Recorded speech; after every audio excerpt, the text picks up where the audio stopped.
Hello, my name is Elizabeth. I am a 40-year-old woman who has experienced marriage twice. My current marriage is wonderful, but my first one was quite the opposite. My first husband, Thomas, and I were the quintessential high school sweethearts, embodying the jock and cheerleader dynamic. At that time, he brought me joy, and being my first relationship, I poured everything into it, believing we were meant to be together forever. We even planned to attend the same university to stay close to each other. However, at 20, during my sophomore year, I became pregnant, which was a shock and disappointment to both me and my family. My mother had always been skeptical about Thomas, sensing something unsettling about him, but I was determined to prove her wrong. Despite my family's reservations, they agreed to support us until we could finish our education and secure stable jobs, a gesture I deeply appreciate. Thomas and I got married in a simple courthouse ceremony, and soon after, we welcomed our first child. Initially, Thomas was a dedicated father, and I felt vindicated in my choice. However, life became more challenging when I was pregnant with our second child. Although I had graduated from college by then, I had to leave my job to care for our children while Thomas worked tirelessly to support us. But things took a turn for the worse a few months after our second child was born. Thomas's behavior changed dramatically, and despite my attempts to discuss it, he remained distant. Then, one day, after taking the kids out, I returned to find our apartment emptied of all his belongings. Panicked and with my children crying, I tried to contact him, but to no avail. In distress, I went to my mother's house, barely holding back tears. Upon seeing us, my mother quickly let us in, alarmed by our state. I explained the situation through my shock and tears, leaving us all to wonder why Thomas had suddenly left. I couldn't understand why, but Thomas had been acting strangely for quite some time. He wouldn't communicate with me, and then, abruptly, he left. In my confusion and distress, my mother suggested we wait a bit before considering more drastic steps, like filing for divorce and offering her support regardless of the outcome. Despite my deep love for him, I was bewildered by how he could abandon his children. I know, I admitted, feeling a mix of sadness and disbelief. I just wish I could confront him, ask him why he did what he did. But we need to focus on moving forward, not for my own sake, but for our children's. My mother was right, as always.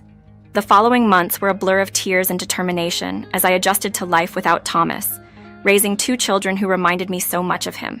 Night after night, I cried myself to sleep, but as time passed, those intense emotions began to fade. When my children asked about their father, I eventually shared the truth with them. They were understandably upset, but also showed a remarkable capacity for understanding. Throughout it all, my mother was my rock, making the challenge of single parenthood more manageable than I could have ever imagined on my own. It wasn't until 11 years later that my life took a significant turn. I met my now husband, Jack, in a setting as ordinary as a bar during a friend's birthday celebration. My mother was watching the kids, allowing me a rare night out to unwind and enjoy some adult company. Most of the evening I stayed close to my friends, engaging in light-hearted conversations and laughter. However, as the night drew to a close, Jack approached me. My friends had long encouraged me to give dating another chance, but the scars from my past with Thomas made me hesitant. Yet, there was something about Jack that prompted me to let my guard down. He started by offering to buy me a drink, an offer I accepted. We waited for our drinks before delving into a more meaningful conversation. "So what brings you here?" Jack inquired, his interest genuine. "It's my friend's birthday, and I'm just here to celebrate with her," I replied. "That's nice. How about I send over some drinks for all of them?" he offered generously. "All of them? There are 6 more people there," I said, taken aback by his kindness. "It's all right. I'll cover it," he assured me, his gesture reflecting a generosity and warmth that I hadn't encountered in a long time. This moment marked the beginning of a new chapter, one filled with hope and the possibility of love beyond the pain of the past. Over the next couple of hours, Jack and I enjoyed a lively conversation, with him joking about his financial status after generously offering to buy drinks for my friend's birthday celebration. "So, you're pretty well off, huh?" I teased, hinting at his generous gesture. He chuckled. "You might say that, but it's not something I flaunt. It's just nice to do something special, especially for a birthday." I admired his humility. It's impressive. Not many can do that without coming across as boastful. And you're doing it simply to make someone's day better. That's quite kind. Jack smiled. I guess I'm a sucker for making a good impression, especially around beautiful women.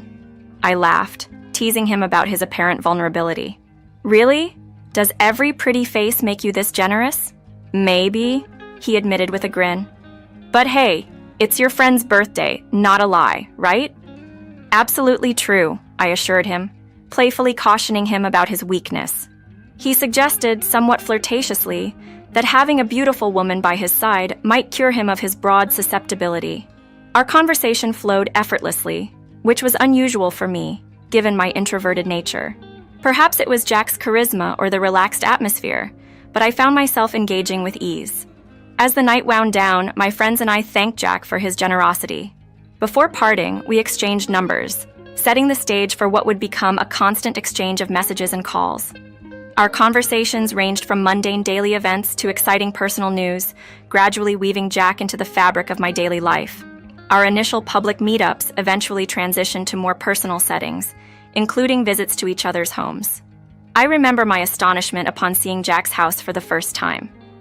It was nothing short of a mansion, a fact he modestly acknowledged with a laugh, hinting at a future together that might include sharing such luxury. Jack was candid about his intentions, expressing a desire for marriage and a life shared with me. His comfort and openness with me were unlike anything he'd experienced before, he'd say, which only deepened my affection for him. Remarkably, he embraced the idea of my children as his own, showing genuine concern and affection, further solidifying my love for him. After I opened up to Jack about my past with Thomas, his response was nothing short of extraordinary. He went to great lengths to demonstrate his affection and commitment, making it clear how different he was from Thomas. This contrast helped me realize why so many people had reservations about my previous relationship.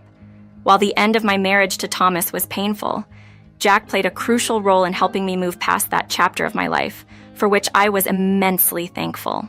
We didn't wait long to get married, just a year of dating, opting for a destination wedding. We decided to keep the event intimate, inviting only our closest friends and family. My children were ecstatic about the union, frequently expressing their love for Jack, marking yet another positive development in our lives. With Jack, every concern I had seemed to melt away. He not only accepted my children as his own, but went out of his way to support their education, despite my insistence that I could handle it. He even had their rooms personalized to their tastes before we all started living together, showcasing his dedication to being a part of our lives. Jack's actions were a stark contrast to Thomas's, contributing significantly to our family's healing and growth. Not long after marrying, Jack and I welcomed a child together, yet he never showed any favoritism. He treated all the children equally. A year into our marriage, my children asked Jack to legally adopt them, solidifying our bond as a family. From then on, we did everything together, dining out, vacationing, and enjoying each other's company. My career was thriving, and Jack's business was flourishing too. Life seemed perfect, and before I knew it, 6 years had flown by. Then, unexpectedly, I received a call from an unknown number. The voice on the other end caught me off guard. "Hello, guess who? It's Elizabeth." Confused, I responded, "Who is this?" The caller revealed himself. "It's Thomas. How have you been?" I was stunned. "Thomas, how did you even find my number?" His reply was dismissive. "Forgot how you always complain. I just found your number, that's all." The call from Thomas was a shock, especially after years of building a new life without him.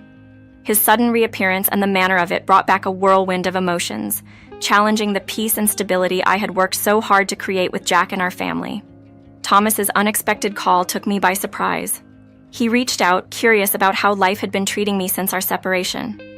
His tone suggested a casual chat, yet our past was anything but. He rationalized his sudden departure by claiming we were bound for divorce due to our constant struggles, asserting he wanted to spare us the emotional turmoil. "You're something else, truly," I responded, barely containing my disbelief. Leaving without a word, and now this call, it's unbelievable. Thomas seemed unfazed, boasting about his new life married to a wealthy woman. His willingness to embrace her children, purely influenced by her financial status, revealed a side of him I was all too familiar with. He gloated about landing a high-paying job through her connections, declaring he was living his dream. So, you've essentially replaced your children with someone else's for the sake of money? I asked, my voice laced with disdain. Well, you do what you have to, right? He replied nonchalantly. Disgusted, I urged him never to contact me again and ended the call. The audacity of Thomas to brag about his affluent lifestyle left me seething with anger and overwhelmed by a flurry of emotions. My heart ached, not for myself, but for my children, who had grown up largely without their father. Thomas's willingness to forsake his flesh and blood for financial gain was a painful reminder of the challenges we faced starting our family at such a young age. Feeling revolted by his selfishness and lack of integrity, I decided to block his number, eager to leave that chapter of my life firmly in the past. Later, I shared the ordeal with Jack, who was understandably upset but supported my decision to block Thomas. However, my resolve was tested once more when, about a week later, I received another call from an unknown number. Thomas again.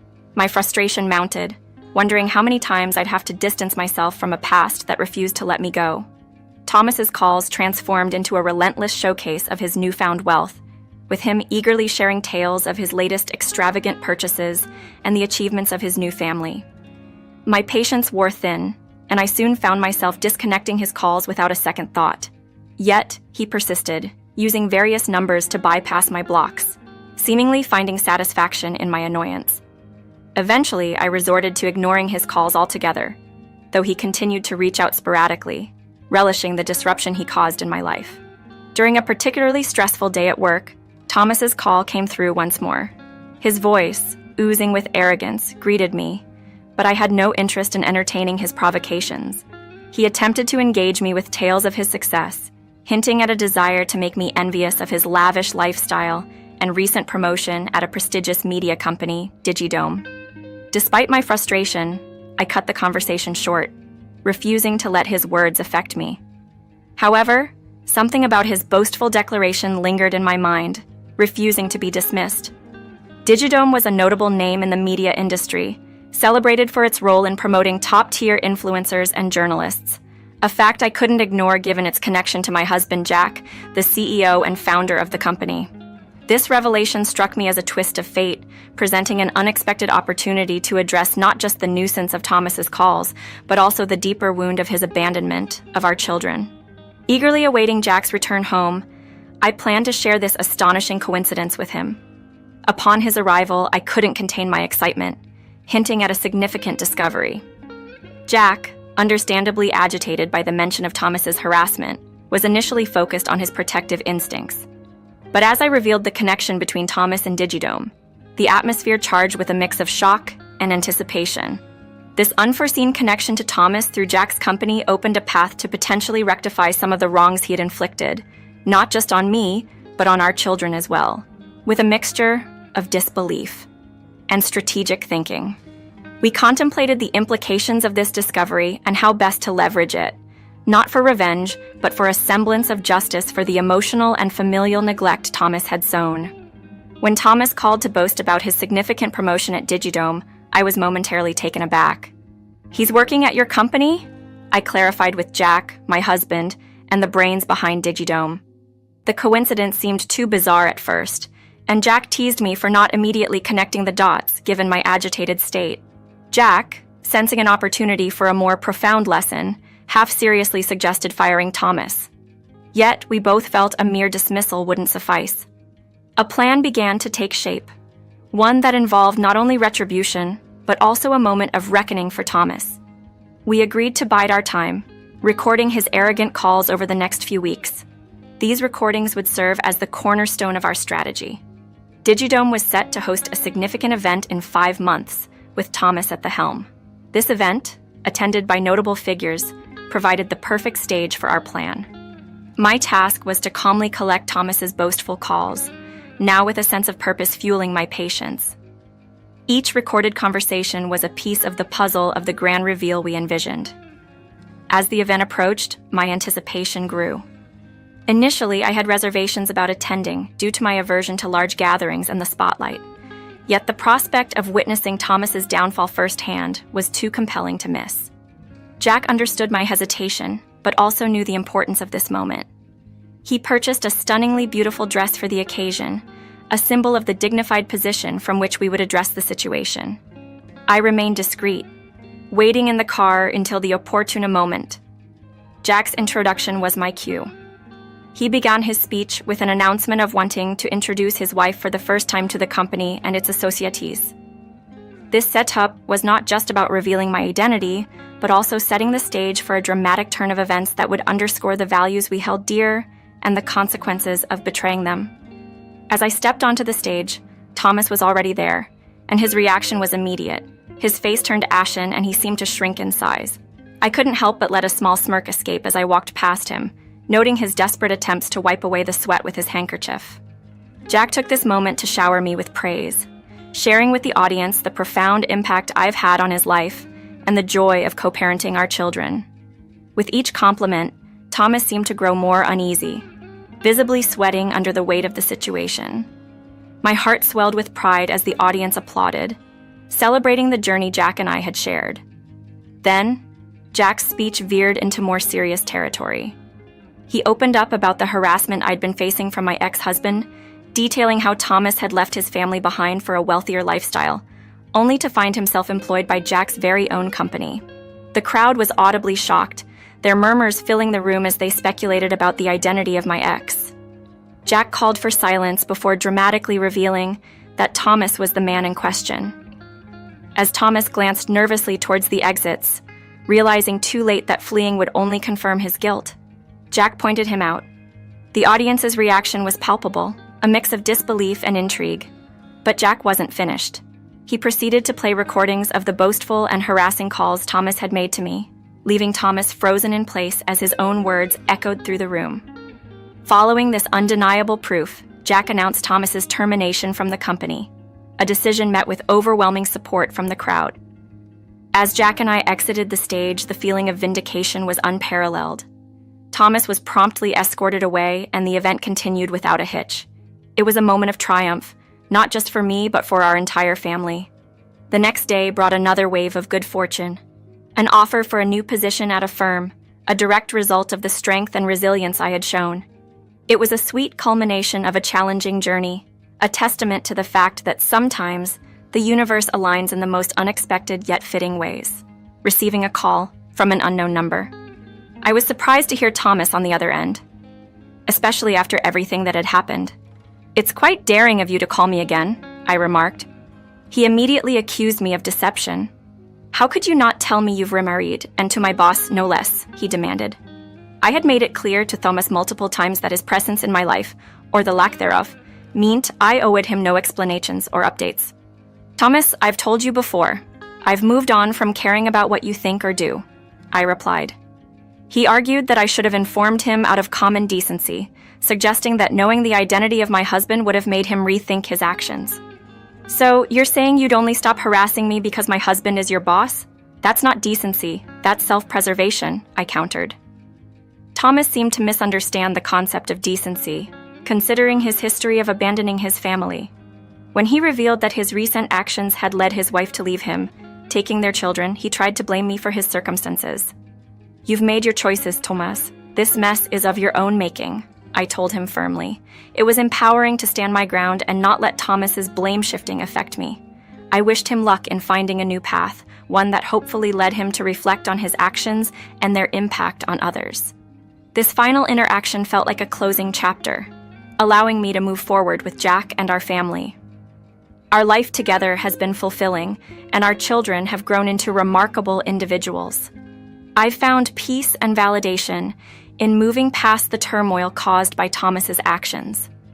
Now, I focus on the joy and love that fill my days, grateful for the strength and clarity this journey has brought me.